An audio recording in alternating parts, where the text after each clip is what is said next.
Namaskar, Sadhguru. I'm a 20-year-old university student. I'm sorry? I'm a 20-year-old university student striving to live a life of truth, involvement, fulfillment. How should I and people my age balance the inner path with the outer world? Be it going to med school, getting a professional career, or spending more time at the ashram.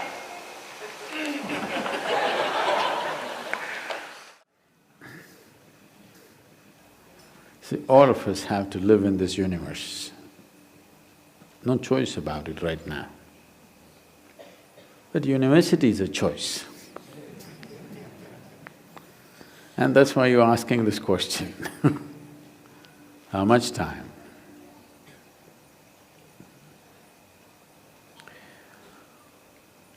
Education is of value to do certain things.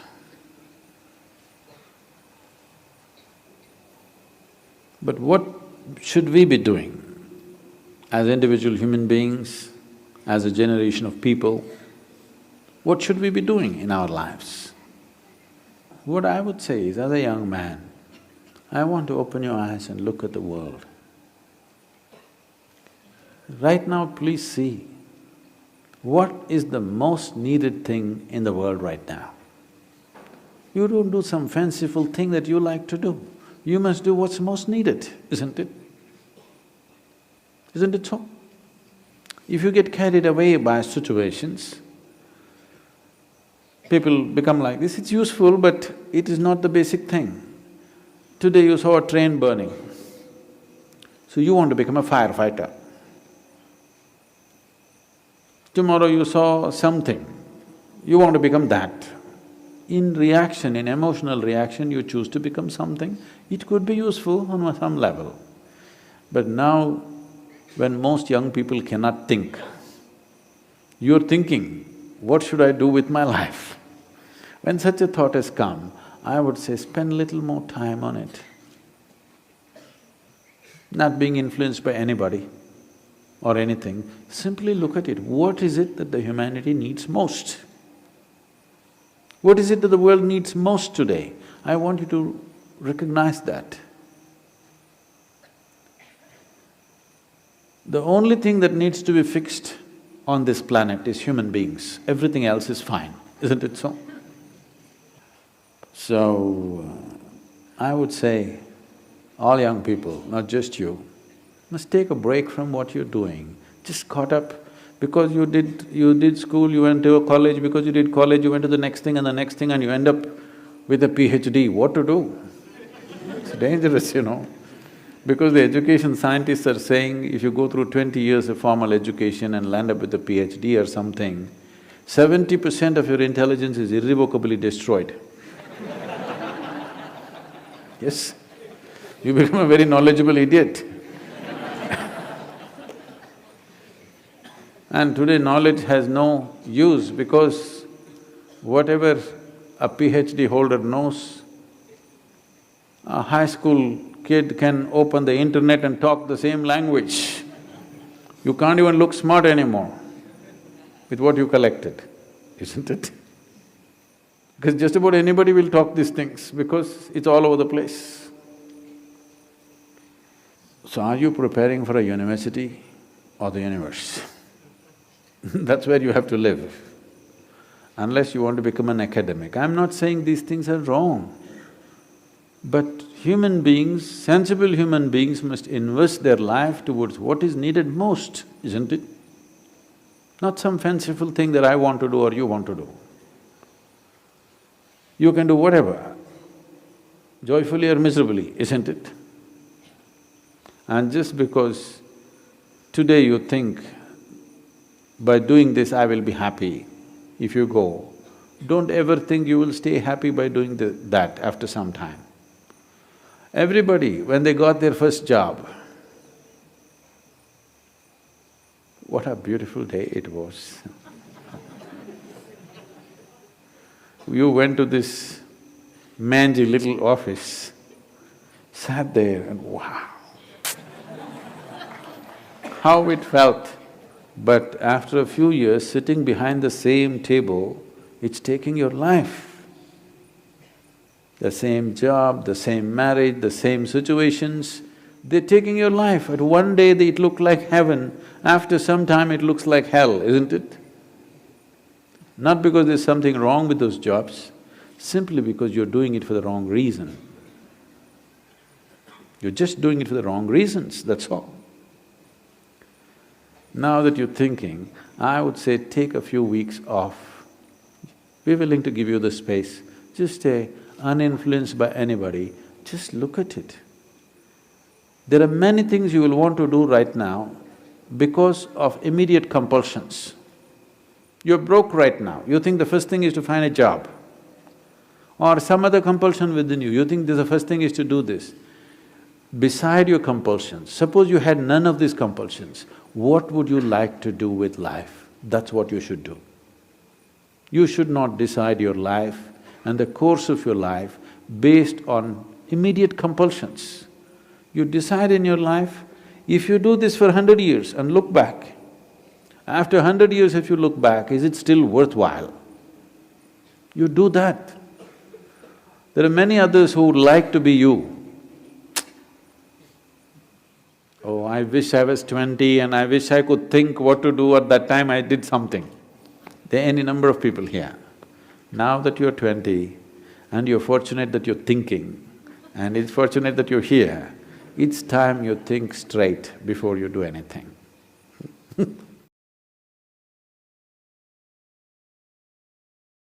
So I think a lot of folks here, business students, friends of the firm, are really curious on how this all works. And so if we could, start with some design questions and then some organizational and people kinds of questions. But starting with design, as you think about the big problems in the world that you are addressing, do you start with a particular product in mind, like there could be this Model S, there could be this Falcon 9, and then think, how do I get there? Or do you start with saying, there's something broken in the world, and I'm gonna fix it, and I'm gonna commit to do it, even if I don't know how I get there? Sure. So, let's see. Is that on? Yeah, it seems to be good. In the case of Tesla, SpaceX, and SolarCity, and actually also the PayPal and the Zip2 before that, it really stemmed from when I was in college. I was trying to think what would most affect the future in a very likely to be a positive way. So the three areas where I was quite sure would be positive were sustainable energy, internet, and making life multiplanetary. And then there were a couple other areas where it's maybe a question mark, like AI and writing genetics. And what was the last one? Yeah, rewriting genetics. Rewriting genetics. Oh. Yeah. So just have big impact. It's good to know where phase 3 and 4 might come, yeah. Potentially negative consequences, hopefully positive, but something could go wrong. So did you have like a rank order, like was it like top 3 and a couple of contenders, or were they all kind of jumbling around, waiting for the right moment? I just thought, if you look ahead and say what's really going to have an important effect on the future of humanity as a whole, those were the 5 areas that I could come up with standing in the shower, basically.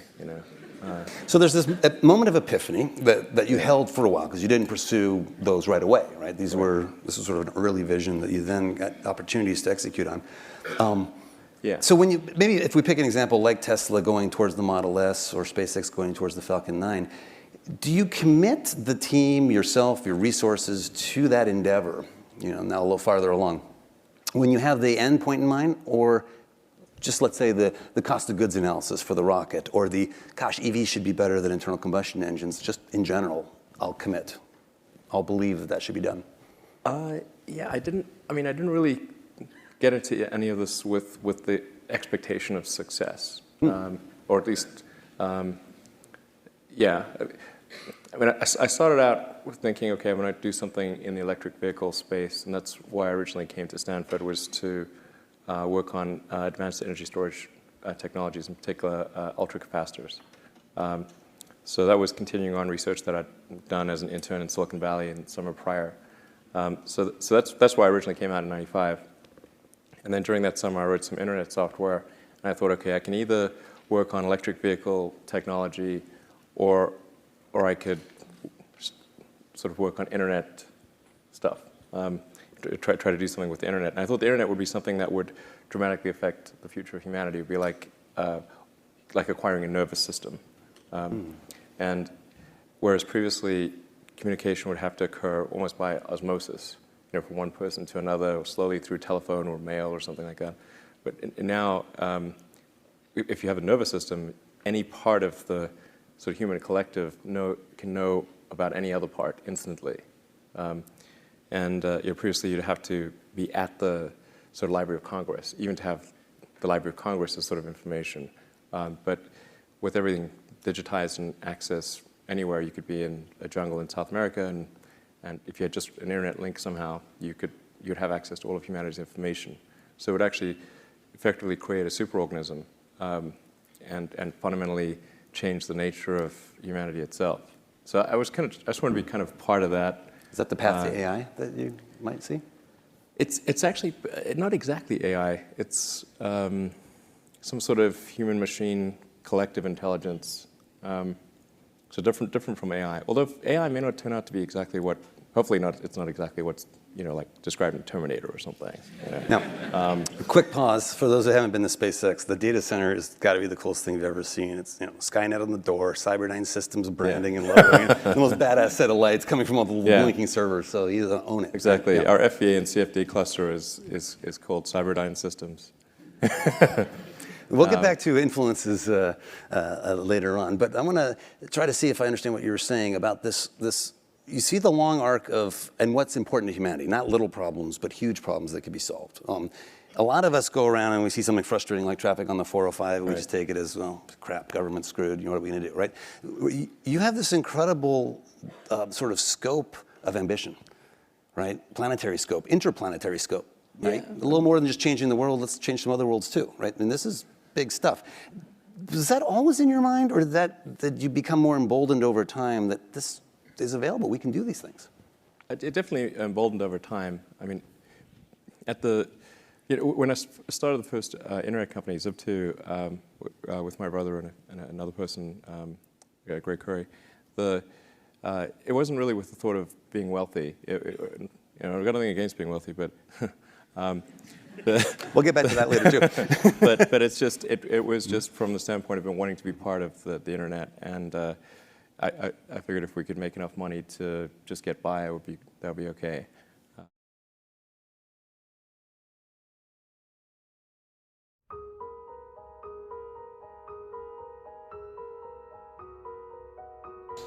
Mark Albion, in his book, Making a Life, Making a Living, revealed a study of management students that was conducted from 1950 till 1980. The students, when they passed out of business management institutes, were questioned on their priority in life.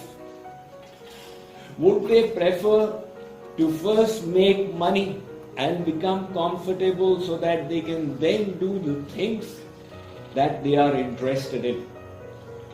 Or would they prefer to do the things they are interested in with the belief that money would come as a result automatically? 83% of the students chose the first category. They preferred to make money first, become comfortable, and then do the things that really inspired them. 17% of the students chose the second perspective. Do what interests you, and money will automatically come as a consequence. Their career paths were traced over a period of over 20 plus years. After 20 years, there were 101 millionaires in this group of 1,500 management pass-outs. There were 101 millionaires. 100 belonged to the second category, who had decided we'll do what interests us and money will come automatically. And one belonged to the first category, who said money is the most important, we must make it, and then later on we'll do what interests us. So Mark Albion concluded there were two perspectives. The second perspective was obviously better in the sense that a person was doing what interested him or her. So he concludes by saying that if you can convert your work into play, then you don't need to work for another day in your life, because you are always playing. Somebody asked me, Swamiji, you are a man of spirituality. Should I try to become a millionaire in my life? I said, by all means, do try and do that, because it will help you become a better person. But do keep that perspective with you. In other words, work is a ladder provided by God to help you grow, to help you evolve. And when you take this perspective to your work, you take a step back from the external results. And that brings us to the science of work that Lord Krishna stated in the Bhagavad Gita. He said, Karmanyevadhikaraste ma phaleshu kadachana. He said, Arjun, put in your best efforts in your work. With great responsibility, enthusiasm and zeal, go about doing your worldly duties. Give it the best you have. But let it not just be about results. Be detached from those results. And then you will realize that there are internal results which are also important. Your primary goal at work is not just to produce external results for your multinational employers, but alongside with that, to learn the lessons therein and to grow and become a better person as well. I have a very young child. I expect that my child will not get a university degree, or at least not in the classic sense of having to go spend 4 years at a university and get a stamp. I expect that he won't have a concept of a single career. I expect that he probably won't have a normal job. He'll be paid much more for his output. Because in knowledge work, which is what most work is these days, in knowledge work, if you do a great job versus a good job versus an okay job, the difference to your employer in terms of what it's worth is 0x, 10x, 100x. We're used to tracking 9 to 5 because if someone's cutting down wood, you watch them cut out the wood, they work for 8 hours, give or take, they've cut down roughly the same amount of wood. However, if they're sitting in front of a computer and they're writing code or they're preparing a presentation or they're coming up with a new product or brand strategy, they're writing an advertising campaign, if they write the right ad slogan, you might have a $100 million product in your hand. If they write the wrong ad slogan, you may have a $10 product in your hands, or you might have a money-losing product in your hands. So it's more and more work is going creative. And as it goes creative, you can't track the inputs, you have to track the outputs. Almost everybody these days who makes a lot of money doing something, they're essentially doing some kind of creative work that society does not yet know how to train people to do or how to replicate. Creative work by its nature is easily leveraged, so it's a force multiplied, and it's something that's very hard to train people how to do. If I can train you how to do something, I don't have to pay you a lot because I can just replace you anytime I want. On the other hand, if you're a genius at something, you're doing something that I don't even know how the heck you do it, but you're creating new things, I have to pay you what you're worth. So can you touch on that idea and kind of why you think, if you do think, curiosity should govern a lot of what people do versus, say, trying to fit within some widget system? I'm in the blockchains and cryptocurrencies because they're intellectually fascinating to me. I mean, yeah, maybe you might make some money along the way, but that's not my primary driver. Actually, given how early I got into blockchains, I didn't buy that many coins because it's not the token part that's interesting to me. It's far more interesting to me to think about the repercussions and to understand the technology and to follow the code essentially down the rabbit hole. I think I got into it because of intellectual curiosity. And so the nice thing about that is, one, that's its own reward. Even if I don't make any money, it's its own reward. Second, that means I got into it before it was hot, before everybody was getting into it, right? The returns are gone by the time everybody else gets into it. And these days, the markets move very, very quickly. If you can figure out something that society will want before society itself en masse figures it out, that's when you get paid. And your only chance of doing that is if you're intellectually curious. And intellectual curiosity is different for everybody. So I cannot prescribe it to anybody. I can't say, get into drones or get into VR, because I don't know what's going to be hot and what's not. And the moment I can tell you it's hot and I can make you the convincing argument that it's hot, then at the same time, millions of other people are convinced that it's hot. And by the time you get there, it's going to be too crowded.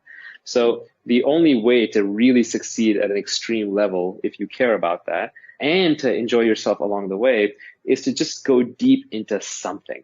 And the nice thing about the technology industry, and by technology, I mean the broad tech industry, I include biology, technology, healthcare technology, all kinds of things, is if you get obsessive about something that you are convinced is the future, and you're just into it for its own reward and merit, first, you're going to outwork everybody else at it because you'll be reading about it for fun when everybody else is just doing it for work.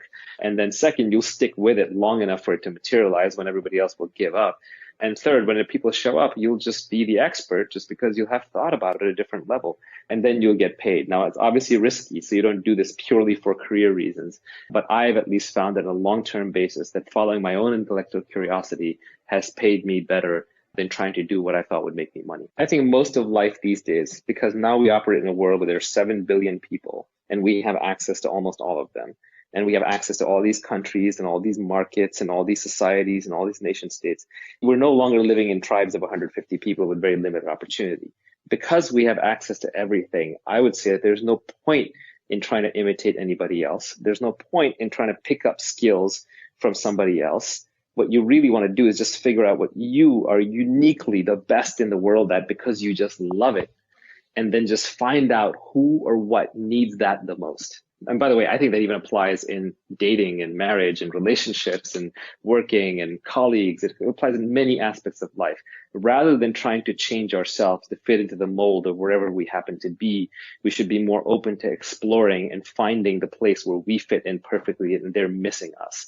I grew up pretty poor household. I wanted to make money. It was really important to me, probably too important. There was a time when I said to a friend of mine, I said, I would sell sewage or apple cores to make money. And luckily it didn't turn out that way because that would have been miserable and everything else. I wouldn't have done it. I wouldn't have stuck with it.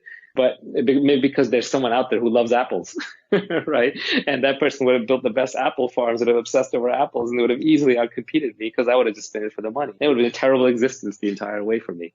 So I was obsessed with just making sure that I got to make some money because I just had zero. So I did get very analytical about the whole thing. And I had a framework back when I was like 15 years old. And I haven't really revisited the framework, so I'm sure it's terrible now. But the 3 things that I came up with was I said, to make money, you need specific knowledge, you need leverage, and you need accountability. And what I mean by those 3 is, let me start with the simpler ones. Leverage is just, you need a force multiplier. Like Archimedes said, give me a lever long enough and a place to stand, and I will move the earth. And leverage means that, when I'm sleeping, there are 100 people working for me. When I'm sleeping, there's 1,000 servers and data centers working for me. When I'm sleeping, there's $10 million worth of capital being deployed that's going into investments working for me. Those are examples of leverage. The reason why computing and books make so many people rich is because they're forms of leverage that are permissionless. Going back to the idea of permission networks versus not, I can write a piece of code, release it to the internet. If it's a useful piece of code, I can make a lot of money off of it because it's leverage. The code is working for me while I'm not. So to make money, you need leverage. No one gets rich running out their own time. The second piece you need is accountability.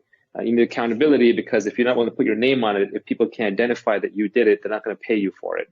So the more faceless, the more widget-like, the more of a large team you're disappearing into, the less credit you get. And without the credit, you're not going to get paid. That said, the credit comes with risk. Accountability is not free. You're sticking your neck out there. It's why sales guys often, or sales gals, make more than engineers because they're sticking their necks out there. Some days they don't eat, some days they eat well. And then the last piece is actually the hardest, which is specific knowledge. Specific knowledge is this knowledge that you have that lets you do something that other people do not know how to do and cannot be trained to do. If I can train you how to do something, give you a certificate, now you're suddenly replaceable. And I'm never going to have to pay you more than that exact job is worth. And that job is always competitive. And I'm always training other people to do it. So you're never going to get rich off of it. So then I was stuck with a problem at a young age. I was like, okay, leverage, I got to go into computers and tech, which I loved anyway. So that was easy because that's a free form of leverage. Accountability means take risks, take responsibility, stick your neck out there, do things, promise things to people that they don't think are doable, and deliver them. That I can do. But the last piece was the hardest, specific knowledge. What knowledge do I specifically have that nobody else does? And the only way to build specific knowledge is you just have to love something. And if you love doing something, you're going to put in the hours. And it took me decades to figure out what my specific knowledge was. But it turns out, looking back in time, I now realize what my specific knowledge was. I didn't even know it at the time. But I was obsessed with a couple of things as a kid. I loved to read, and I loved to read all kinds of stuff, including junk. But when I got into a topic, I would just dive down and read into it. So that helps me come to speed on new technologies and new spaces very, very fast. I played a lot of war games as a kid, which makes me actually pretty good at kind of broad strategy. And I used to play a lot of role-playing games. So I used to talk, which are just talk, by the way. I used to get together with other kids, just talk. So I'm a good talker, right? So the combination of being good at reading, good at talking, and good at strategy, actually, and liking computers, puts me into the tech strategy business. And that's kind of where I've meandered my way to. And now I found, even within that, the pieces of it that I like to do and I'm good at. Turns out I'm not good at managing people. I tried to do that for a long time because I thought it was a form of leverage. I thought I could learn it. I'd be trained to do it. Turns out I'm terrible at it because I never liked it in the first place. I'm not a people person. I don't like to hang around lots of people. So you kind of have to know your strengths and your weaknesses and double down on your strengths, and then find the career in which those strengths really matter. And there's always one out there for you.